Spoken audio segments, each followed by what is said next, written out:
Fui acusado pela minha própria irmã e expulso de casa injustamente. 8 anos depois voltei com provas para aqueles que me viraram as costas. O silêncio é um deserto que eu atravessei descalço durante 8 anos, enquanto a minha família bebia água fresca na mesa da minha execução. Sabe aquele momento em que o chão desaparece e você descobre que o sangue não garante lealdade? Foi assim quando a minha irmã, a doce Mariana, olhou nos olhos do meu pai e disse que eu tinha roubado as economias da vida dele para gastar com vícios que eu nunca tive.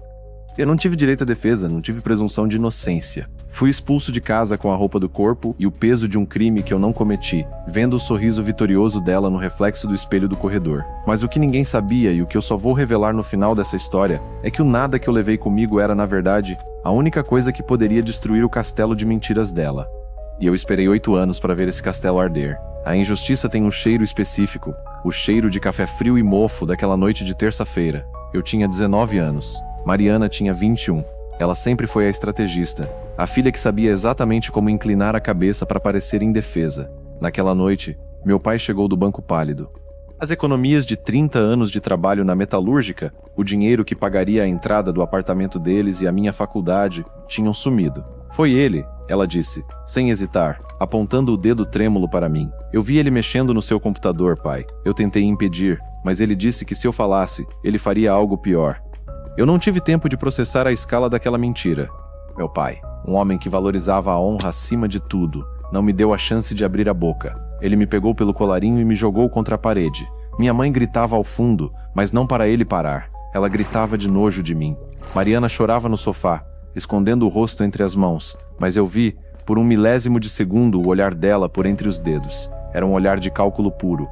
Ela tinha uma dívida de jogo ou algo pior. E eu era o sacrifício. Saia da minha casa, meu pai rugiu. Agora, com a roupa do corpo. Se eu te vir na calçada de novo, eu chamo a polícia e você apodrece na cadeia. Fui expulso sem documentos, sem dinheiro, sem nada.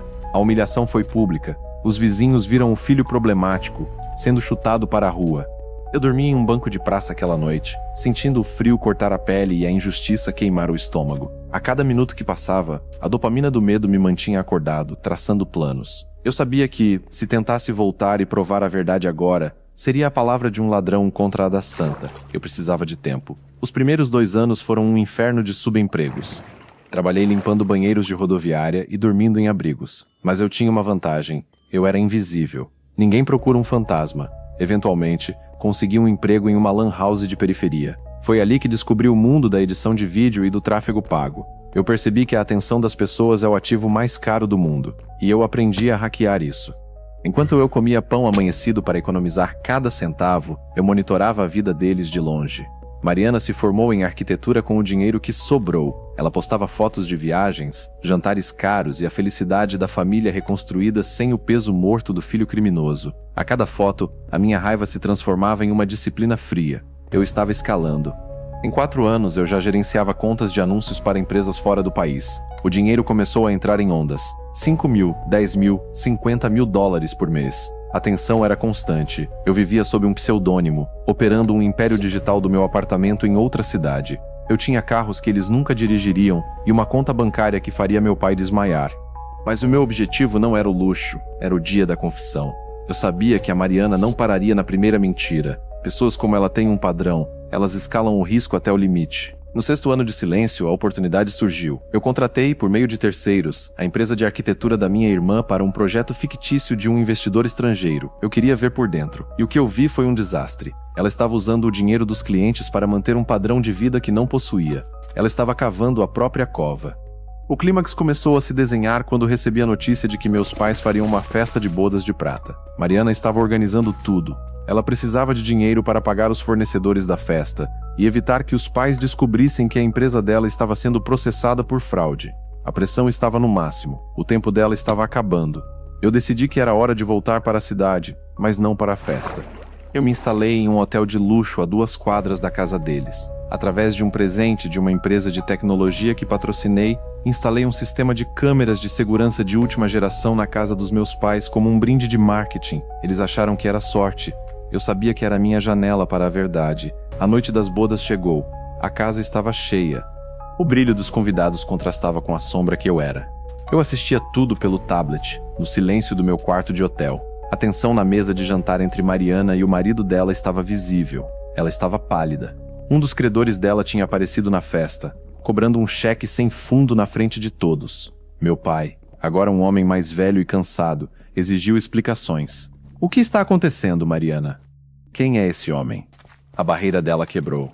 Sob a luz dos refletores que ela mesma contratou para brilhar, a máscara caiu. Ela começou a gritar, a chorar, a jogar a culpa em todo mundo.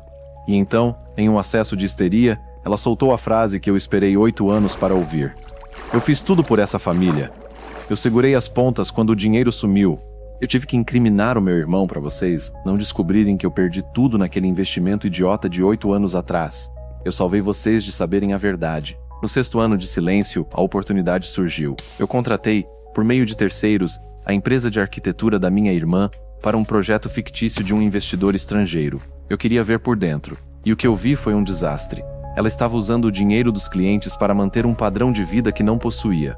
O silêncio que se seguiu naquela sala de jantar foi tão denso que parecia físico.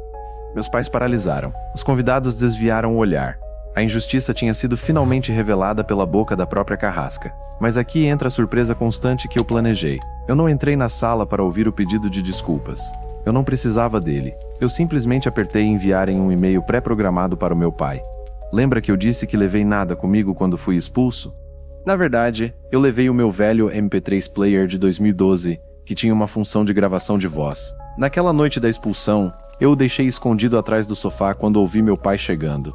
Eu recuperei o aparelho semanas depois, entrando escondido no quintal. Nele, havia uma gravação de 10 minutos da Mariana rindo sozinha e ensaiando o discurso de choro que faria para o meu pai antes dele entrar em casa. Eles vão acreditar em mim, seu lixo, ela disse para o meu quarto vazio. O e-mail continha esse áudio e o link para minha conta bancária atual, com uma única frase. Eu nunca precisei do seu dinheiro. Eu só precisava da sua confiança. Vocês escolheram o lado errado. O final satisfatório não foi um abraço de reconciliação. Foi o barulho do meu celular vibrando sem parar com chamadas do meu pai que eu nunca atendi. Foi ver, pelas câmeras, Mariana sendo retirada de casa pela polícia 2 meses depois por fraudes financeiras, enquanto meus pais vendiam a casa para pagar os processos dela. A reflexão que eu trago em primeira pessoa é direta. A gente passa a vida achando que precisa provar nossa inocência para os outros. Mas a verdade é que, no momento em que você é expulso por quem deveria te amar, você ganha o maior presente de todos, a chance de ser ninguém e construir quem você quiser. Eu não sou mais o filho ladrão e nem o irmão injustiçado. Eu sou o homem que aprendeu que o sucesso não é o destino, é o silêncio que você mantém enquanto os outros gritam mentiras. Eles sabem a verdade agora. Mas a verdade não reconstrói o que o tempo e a traição destruíram. O celular sobre a mesa de mármore do hotel não parava de vibrar. O nome pai piscava na tela, uma relíquia de um contato que eu nunca apaguei, mas que também nunca usei em 8 anos. É estranho como a verdade tem um peso diferente quando chega tarde demais.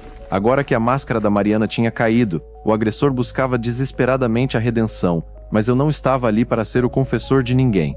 A injustiça que eu sofri não era um erro de cálculo, que se resolvia com um desculpe, chorado por telefone. Era uma amputação emocional feita a sangue frio. Eu assistia tudo pela câmera da sala deles. O sistema que eu mesmo instalei sob o disfarce de um brinde tecnológico. O cenário era de ruína. Convidados saindo com rostos constrangidos, os salgadinhos caros mofando sobre a mesa de jantar e Mariana sentada no chão, as mãos no rosto, soluçando um choro que agora ninguém comprava. Meu pai segurava o celular como se fosse uma prova de um crime. Ele tinha acabado de ouvir o áudio que enviei. Ele tinha acabado de ouvir a voz da filha preferida dele confessando, 8 anos atrás, que eu era o lixo que serviria de escudo para as falcatruas dela. A escala da tensão mudou. Não era mais sobre provar quem estava certo. Era sobre o que acontece quando o castelo de cartas cai e esmaga quem estava dentro. Na manhã seguinte, decidi que o fantasma finalmente ganharia corpo. Eu não fui à casa deles. Eu não queria aquele cheiro de passado e derrota. Mandei um motorista particular buscá-los. Queria que o encontro acontecesse no meu terreno, em uma sala de reuniões no 41º andar de um prédio de vidro e aço que eu mesmo ajudei a financiar. Eu queria que eles sentissem a escala do que eu me tornei sem a ajuda, o sobrenome ou a bênção de ninguém. Quando a porta automática se abriu, meu pai e minha mãe entraram. Eles pareciam ter envelhecido 20 anos em uma única noite. O ombro do meu pai, antes ereto pela arrogância de quem se achava o guardião da moralidade, estava caído. Minha mãe não conseguia levantar o queixo. O silêncio da sala era tão denso que dava para ouvir a respiração curta deles.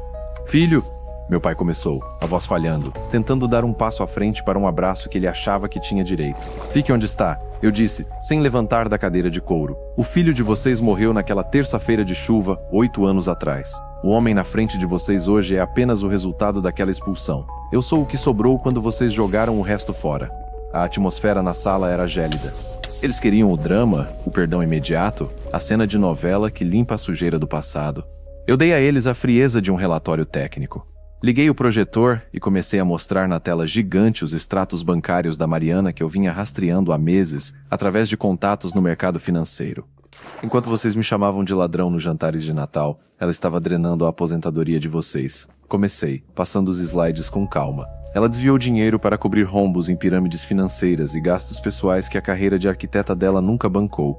O apartamento de luxo onde vocês moram está em nome de um laranja e tem 3 ordens de despejo acumuladas que ela vinha escondendo de vocês com liminares falsas. Minha mãe soltou um gemido abafado, levando a mão à boca, mas ela disse que estava tudo bem. Ela disse que você tinha sumido porque estava com vergonha do que fez conosco. Ela construiu uma narrativa onde eu era o monstro para que ela pudesse ser a heroína por contraste. Respondi, encarando-a fixamente. E vocês compraram o ingresso para esse show com o maior prazer. Foi mais fácil acreditar que eu era um criminoso do que aceitar que a filha de ouro era uma fraude. Vocês precisavam de um culpado para justificar a frustração de vocês, e eu fui o alvo mais fácil. O tempo estava correndo contra eles. Eu sabia que a polícia bateria na porta da Mariana em menos de 48 horas devido às denúncias de estelionato que eu mesmo encaminhei ao Ministério Público de forma anônima. O cerco estava fechado. A filha perfeita estava prestes a ser algemada. E meus pais não tinham para onde ir. Meu pai se apoiou na mesa, as mãos trêmulas. Por que você esperou tanto?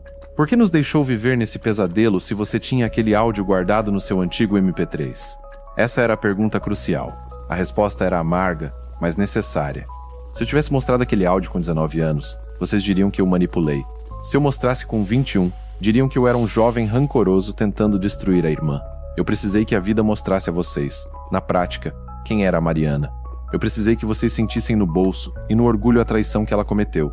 A verdade só dói quando o prejuízo é real.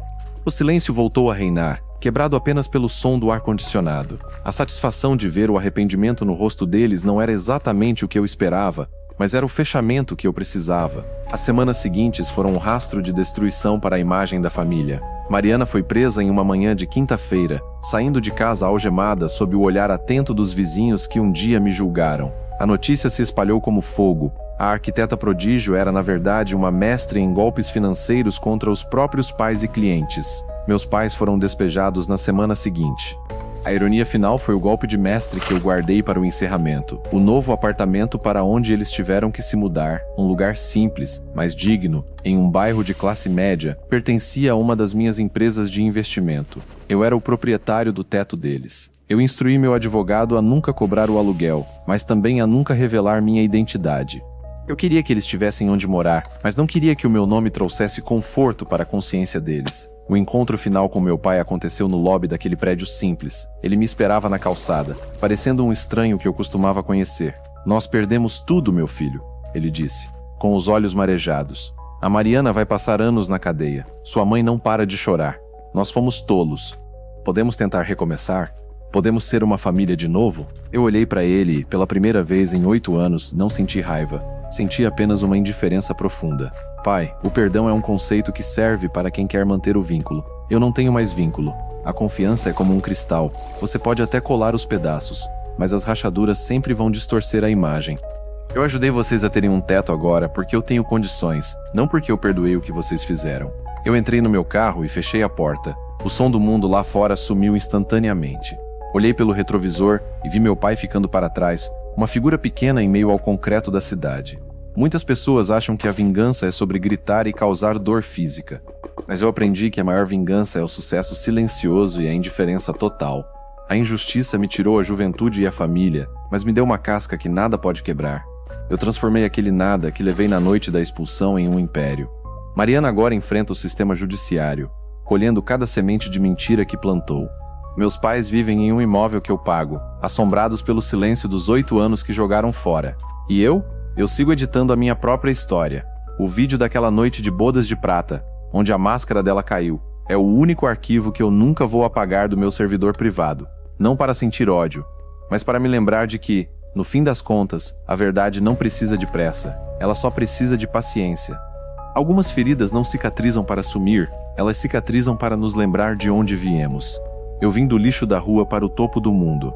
E agora, finalmente, o silêncio é a minha trilha sonora favorita.